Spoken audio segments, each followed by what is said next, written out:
Kamustahin natin ang Pasig River Esplanade sa lungsod ng Maynila. Ano nga ba ang bago sa dinarayong pasyalan? Si Bernard Ferrer sa detalye live.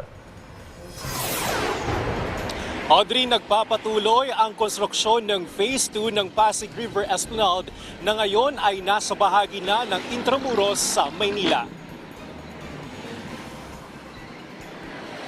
Nasa likuran lang ito ng Bureau of Immigration at National Press Office. Kapansin-pansin na nakatayo na ang mga light post na mahihahalin tulad sa mga may kita sa Europa.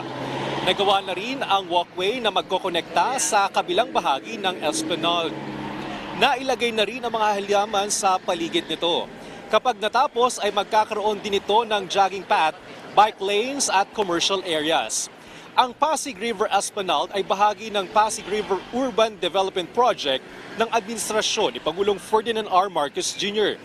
Layunin nitong pagandahin ang Ilog Pasig at ang mga nakapaligid dito.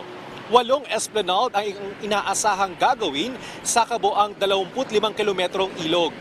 Inaasang matatapos ito sa loob ng 3 hanggang 5 taon.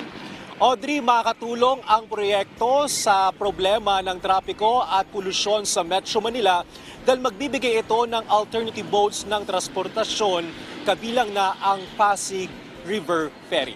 Balik sa iyo, Audrey. Maraming salamat, Bernard Ferrer.